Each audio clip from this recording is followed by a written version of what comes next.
continues to retreat. Is there a way to guesstimate those time periods where those lake shores existed, and were the transitions between the two like turbulent? Like was Yeah, it so flooding? the VARVs might give you some idea looking at the number of VARVs, but the rate of retreat is so variable and so complex in terms of what's affecting it, how quickly that melting is occurring versus the replenishment, the movement of fresh ice to the margin.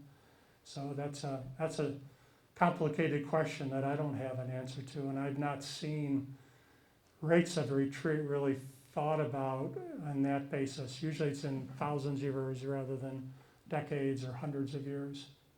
I know the natives have their own lore about great floods in these regions, and I'm wondering if those could be synchronized or in part from those stories of massive flooding of these glacial lakes that were just dumping. It could be. I can't say that it's not. Right. Yeah. How is it that the Flint Creek continues to flow north and drain to the north? Yeah, so the drainage divide is in the southern part of that Italy Valley, kind of near where the Naples transfer station is located along Italy Valley Road.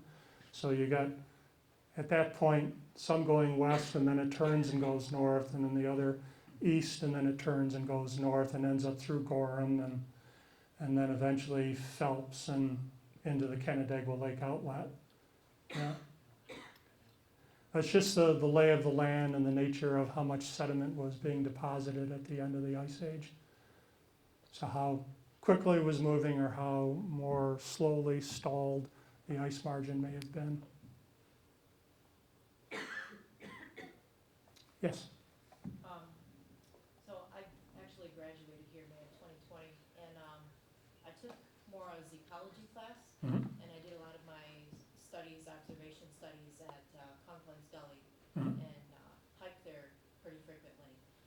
And I was just kind of reminded of that massive but isolated depression right there. What do you think caused that very deep but isolated depression right there? So where's the right there location you're referring to? The entire gully?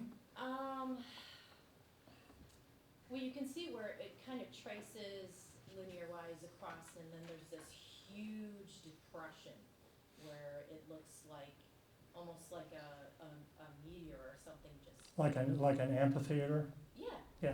just carved So most of that's due to the fracturing plains and the Devonian rocks that are broken up by frost heaving action. There's a similar one if you're in the other side of the valley, the Middlesex Valley over at Clark's Gully. There's a large higher elevation amphitheater where the weaker rocks and the frost action over time getting in there pulling those shales apart. So it's probably the case there. And all the gullies in our region are post-glacial.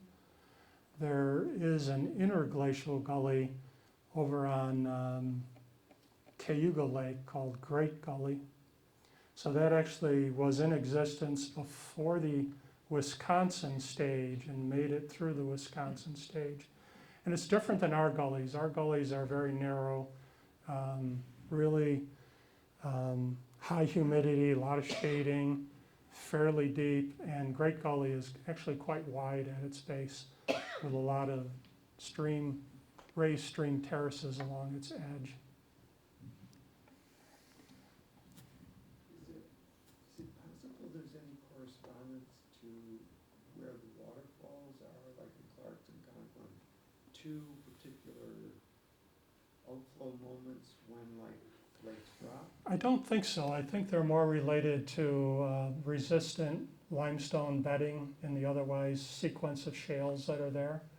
So some of those in Conklin's Gully and probably some in Clark's and some over in Seneca Point, even up to Deep Run, are Canandaigua limestone, which is just a thin sequence of limestone, but it's enough to form a resistant cap rock, and you can undercut it by removing the weak shales, and so it'll give you a gully over time.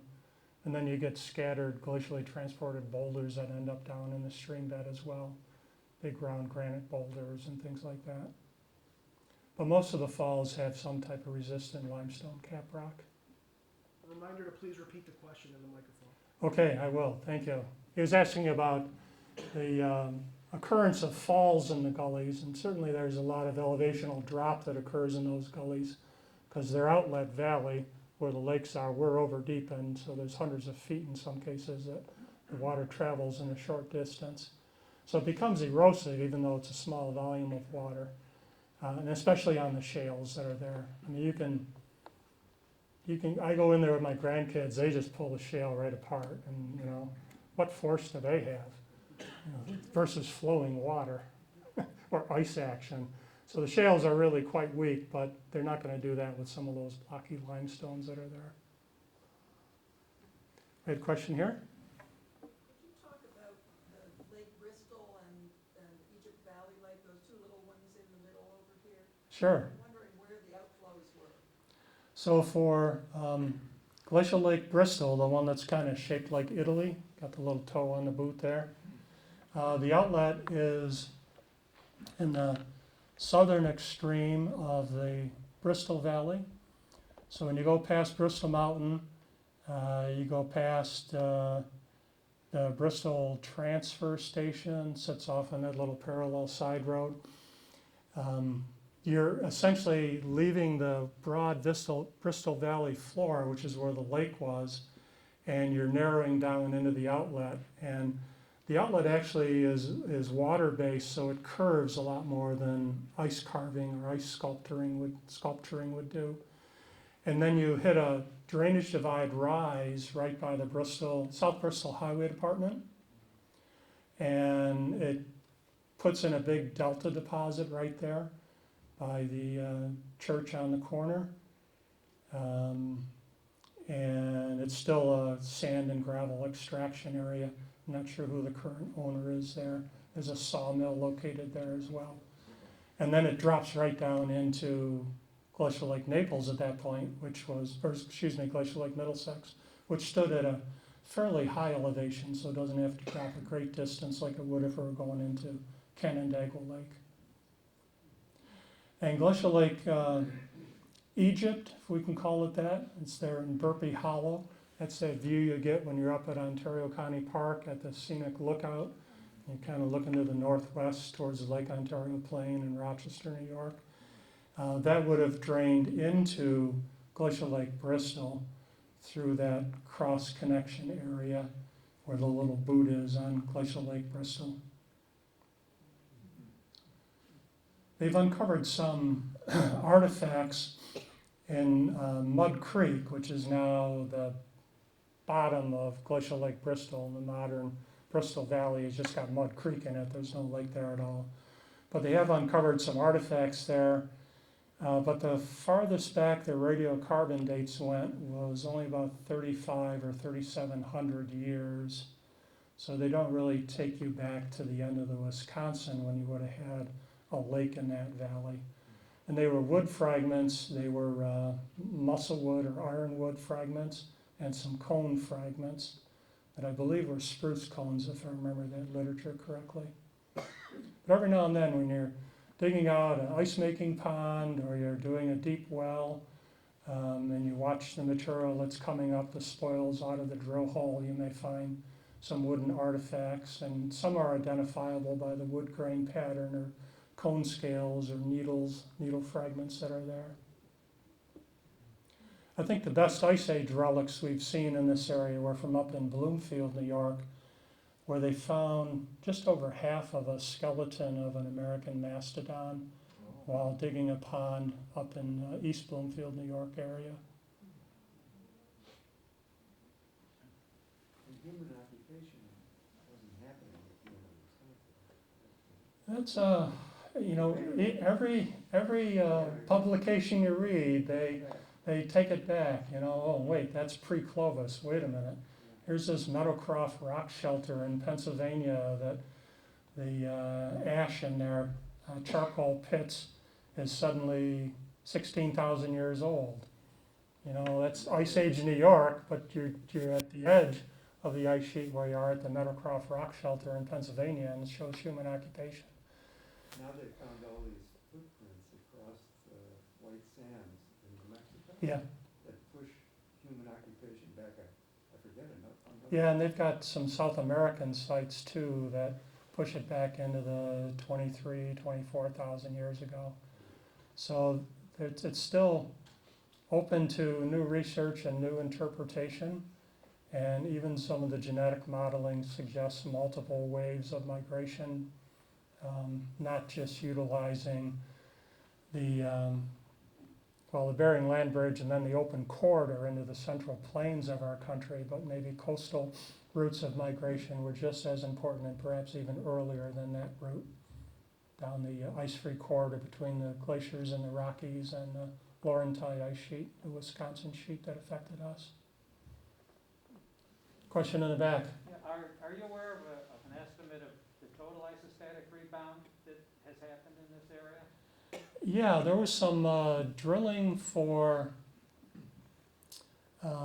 wells on the Arundecoit Bay sandbar, and they found buried peat, I think it was 90 to 100 feet down in their coring, which suggests that Lake Ontario was 90 to 100 feet lower at the end of the Ice Age, and since then, rebound of the St. Lawrence Valley, which is where the lake drains today, that valley is rebounded, so it's essentially trapped more water in the Ontario basin.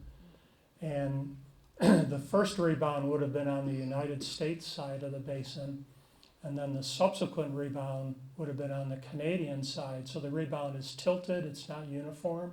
So we get a lot of shoreline flooding on the New York side of the basin that isn't seen to the same degree on the Canadian side of the Lake Ontario basin. And you have these emergent islands that are in the St. Lawrence Seaway, the Thousand Islands area that all is associated with that rebound. And you look at the bathymetry of the St. Lawrence River, so the underwater contours of the river, and they suggest flow in the opposite direction. So not eastward or northeastward like it is today into the Gulf of the St. Lawrence, but instead southward and westward into the Ontario Basin, which would have been possible if that outlet was depressed low and ocean waters invaded the mouth of the St. Lawrence and proceeded westward towards the Ontario Basin. In fact, they found fossils of 4 marine mammals in Lake Champlain, which suggests it was a saltwater environment at the end of the Ice Age. Fairchild called that Gilbert Gulf. I don't know who Gilbert was, but it probably was a friend or maybe a pet, I don't know, but it's been referred to as Gilbert Gulf. And it lends credence to the monster in Lake Champlain, Champy, kind of like Nessie over in Loch Ness in the British Isles. So yeah, connection to the ocean at one time. And that's documented by the marine fossils. But how far to the west in the St. Lawrence Valley that ocean water made it is still an interesting area to study. So, the Finger Lakes being unique to New York, is it, why wouldn't it have occurred, say, in Michigan? Is it the Well, we had higher ground to the south here in New York State. So you get to our border with Pennsylvania, you're almost 2,000 feet in elevation. So we're able to trap water in those glacial troughs as the ice margin retreated into a lower lying lake plain. And that's not the case in the Midwestern states like Michigan and the Dakotas and those locations, Wisconsin. They have a lot of kettle hole lakes, land of 10,000 lakes, so they're all glacial kettle hole lakes. And we have these long linear lakes and some kettle hole lakes like Mendon Ponds and Junius Ponds and some other smaller kettle hole lakes in our area that aren't as well known.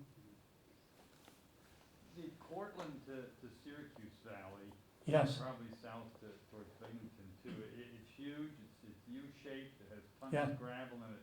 Yeah. Obviously, glacier. Was there once the speculation of what's a huge lake? Yes.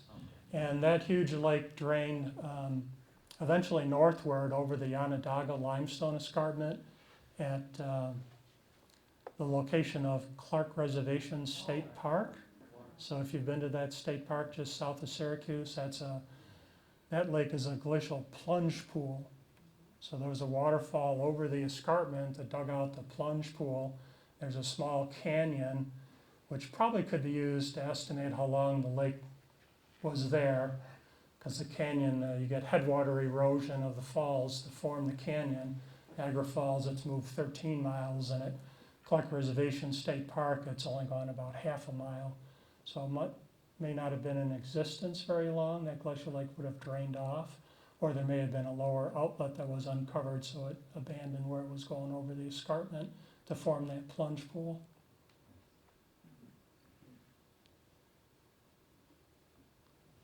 Great. Well, I think we better wrap things up. We're saturated with knowledge here. This is amazing. Dr. Gilman is complete encyclopedia of knowledge, I guess. Plants and animals and geology, and we just are so fortunate to have him here in the Canandaigua area. Let's give him a hand here.